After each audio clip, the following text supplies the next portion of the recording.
नमस्कार दोस्तों, डैडो पर आपका स्वागत है। दोस्तों, आज की वीडियो में हम बात करेंगे बच्चों की एक बहुत ही कॉमन समस्या कॉन्स्टिपेशन या कब्ज के बारे में, जिसके बारे में बच्चे अपने माता पिता को बता नहीं पाते और कब्ज की समस्या माता पिता और डॉक्टर के लिए एक गंभीर चुनौती कई बार बन जाती है।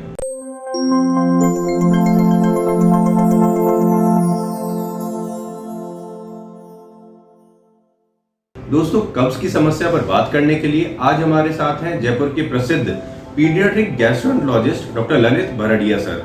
तो दोस्तों, स्टार्ट करते हैं आज का discussion doctor Lalit Bharadia sir के साथ। नमस्कार, मैं doctor Lalit Bharadia paediatric gastroenterologist Jaipur में कार्यरत हूँ। बच्चों या बड़ों में कब्ज एक आम समस्या है, परंतु बच्चे अपनी समस्या पेरेंट्स को बता नहीं पाते हैं तथा कई बार इसका इलाज अभिभावक तथा चिकित्सकों के लिए एक चुनौती बन जाता है। आमतौर पर चाइल्ड स्पेशलिस्ट से परामर्श करने वाले में 3% बच्चे कब्ज के मरीज होते हैं और पीडियाट्रिक गैस्ट्रोएंटरोलॉजिस्ट से परामर्श करने वाले बच्चों में करीब 25% बच्चे कब्ज के शिकार होते हैं।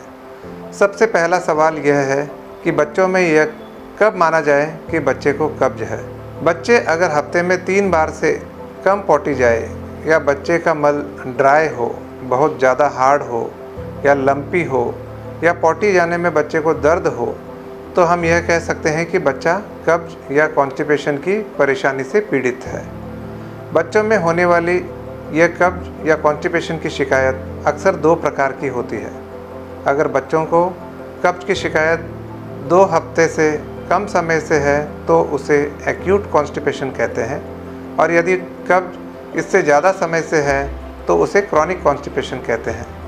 एक्यूट कॉन्स्टिपेशन ज़्यादातर माँ के दूध के साथ जब ऊपर के दूध की शुरुआत की जाती है तब होता है, या फिर दूध के साथ जब ठोस आहार की शुरुआत की जाती है तब होता है। इसके अलावा यदि किसी बीमारी के कारण बच्चे का खाना पीना कम हो जाए तो उसे एक्यूट कॉन्स्टिपेशन हो जाता है। पर इन परिस्थितियों का अगर समय पर उपचार नहीं किया जाए तो इनमें से कुछ बच्चों का कब्ज क्रॉनिक कॉन्स्टिपेशन का रूप भी ले लेता है। अब ये जानते हैं बच्चों में कब्ज के साथ साथ अन्य और कौन से लक्षण दिखाई देते हैं। हार्ड स्टूल या बच्चों को पोटी पास करने में बहुत ही ज़्यादा जोर लगाना एक कॉमन लक्षण है तथा कभी कभी इसे इतना ज़्यादा जोर लगाना पड़ता है कि छोटा बच्चा अपनी मुट्ठियों को भी भींच लेता है। पोटी करते वक्त बच्चे के मल द्वार पर बहुत तेज़ दर्द होता है, जिसके कारण बच्चा चिड़चिड़ा हो जाता है और रोने लगता है। अक्सर इस टाइट पोटी की वजह से मल द्वार की स्किन छिल जाती है और बच्चे की पोटी में खून भी दिखाई देने लगता है, जिसे फिशर कहते हैं। कभी कभी टाइट पोटी बच्चे की आंतों में फंस जाती है और लिक्विड पोटी उसके आसपास के हिस्से से निकलने की कोशिश करती है, जिसके कारण थोड़ी सी पोटी बाहर आ जाती है। और इसी कारण कभी कभी बच्चों के अंडरवेयर में भी आपको पोटी जैसी या लिक्विड पोटी के स्पॉट्स भी देखने को मिलते हैं। यह भी कब्ज या कॉन्स्टिपेशन का लक्षण होता है। कभी कभी इस कब्ज के कारण बच्चे का पेट फूल सकता है, बच्चे को नौजिया जैसी फीलिंग रहती है, उल्टी का मन करता है, उसके वजह से बच्चे की भूख भी कम हो जाती है। आइए अब जानते हैं बच्चों में कॉन्स्टिपेशन या कब्जी के क्या कारण होते हैं। बच्चों में कब्ज का प्रमुख कारण फंक्शनल कॉन्स्टिपेशन है, जिसमें सामान्य परीक्षण या जांच में कोई खराबी नहीं पाई जाती है, पर कब्जी के कारण बच्चे को पोटी करते समय काफ़ी दर्द होता है और इस दर्द से बचने के लिए बच्चा पोटी जाना अवॉइड करने लगता है, जिसकी वजह से यह कब्ज और बढ़ता चला जाता है।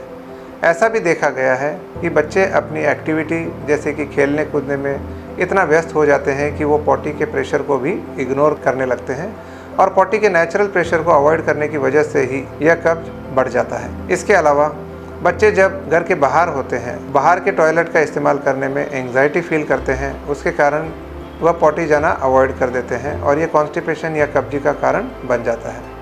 अगला कारण है यदि बच्चे की टॉयलेट ट्रेनिंग आपने बहुत ही जल्दी शुरू कर दी तो वह भी कॉन्स्टिपेशन का एक कारण बन जाता है। बच्चों में टॉयलेट ट्रेनिंग उनके 18 से 24 महीने की उम्र के बाद ही शुरू होनी चाहिए। अगला कारण है बच्चों की डाइट में फ्लूइड या लिक्विड या फाइबर की कमी होना। जब हम बच्चे को लिक्विड से सॉलिड डाइट पर ले जा रहे हैं तो अक्सर ये प्रॉब्लम देखी जाती है। अगला कारण है बच्चों के रूटीन में जब बदलाव आता है, यानी जब बच्चों का नया स्कूल या नया डे केयर सेंटर शुरू होता है तो एक स्वाभाविक है कि उनमें स्ट्रेस या एंग्जाइटी की फीलिंग आती है। इस नए वातावरण में बच्चे को सेटल होने में कुछ समय लग जाता है, जिसके परिणाम स्वरूप कब्ज हो सकता है। कभी कभी यह देखा गया है कि बच्चों को दूध से भी एलर्जी होती है, जिसके कारण बच्चों में कब्ज हो सकता है। इसके अलावा यदि बच्चा बहुत ज़्यादा डेयरी प्रोडक्ट ले रहा है, यानी 2 बार दूध ले रहा है, 1 बार दही ले रहा है, 1 बार छाछ ले रहा है, तो यह भी कब्जी का कारण बन जाता है। आजकल बच्चों का ज़्यादातर फ़ोन देखना या टीवी देखना, फिजिकल एक्टिविटीज़ का कम होना, यह भी कॉन्स्टिपेशन का एक कारण है।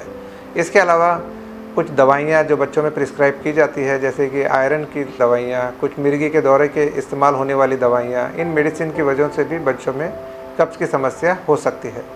ऐसा भी देखा गया है कि जिन बच्चों के माता पिता को कॉन्स्टिपेशन की हिस्ट्री रही हो, उन बच्चों में भी कॉन्स्टिपेशन होने की संभावना अधिक होती है।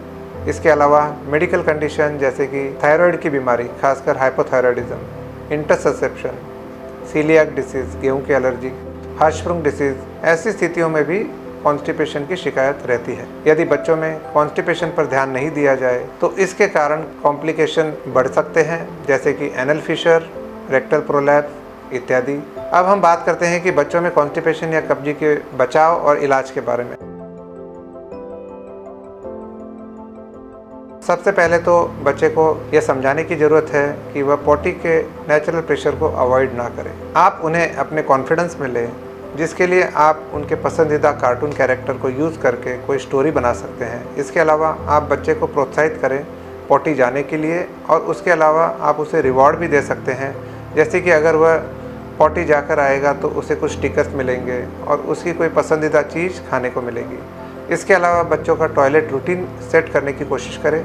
रोज़ाना एक ही समय पर टॉयलेट में लेकर जाएं और उसे वहाँ पर एंगेज करने के लिए आप उसे म्यूज़िक सुना सकते हैं या स्टोरी सुना सकते हैं या कोई गेम खेल सकते हैं, ताकि वह ऑप्टिमम समय टॉयलेट में दे।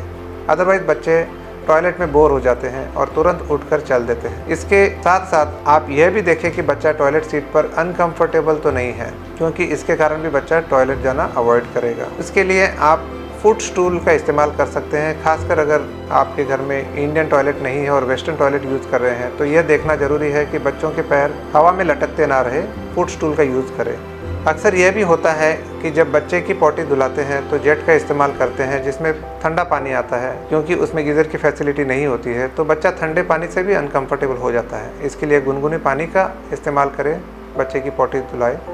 इस बात का भी ध्यान रखें कि यदि पॉटी की वजह से कभी बच्चा अंडरवियर गंदा कर देता है तो उसे डांटे नहीं, क्योंकि फिर वह डर के मारे पॉटी नहीं जाएगा। इसके अलावा बच्चे की डाइट में फाइबर और फ्लूइड ऐड करें। फाइबर के लिए आप high fibre fruits, vegetables, beans, cereals का इस्तेमाल कर सकते हैं, और फ्रूट में एप्पल, पेयर, पपाया का इस्तेमाल कर सकते हैं। फ्लूइड में आप बच्चे को पानी, छाछ, नारियल पानी, लस्सी आदि दे सकते हैं। फाइबर की क्वांटिटी का पता लगाने के लिए जो बच्चे की उम्र होती है उसमें 5 ऐड कर दीजिए। यदि बच्चे की उम्र 6 साल की है और उसमें 5 ऐड कर देंगे तो यानी 11 ग्राम फाइबर प्रतिदिन बच्चे को मिलना चाहिए। फ्लूइड के लिए इंश्योर करें कि 3 से 4 साल का बच्चा 1 लीटर का पानी अवश्य पी ले। इसके अलावा बच्चे की फिजिकल एक्टिविटी करने दें, जिससे बच्चे को कम से कम दिन में 1.5 से 2 घंटे तक खेलने के लिए प्रोत्साहित करें। इस बात का ध्यान रखें कि बच्चे कभी भी ओवर द काउंटर मेडिसिन का इस्तेमाल ना करें। बच्चे की दवा डॉक्टर की सलाह से ही लें। यदि कॉन्स्टिपेशन बच्चे में 2 हफ्ते से ज़्यादा हो रहा हो और साथ साथ में ये लक्षण देखें कि बच्चा खाना खाने से मना कर रहा हो, पेट में सूजन आ रही है या उसका वजन कम हो जाए, तो हमें तुरंत ही अपने चाइल्ड स्पेशलिस्ट की सलाह लेनी चाहिए।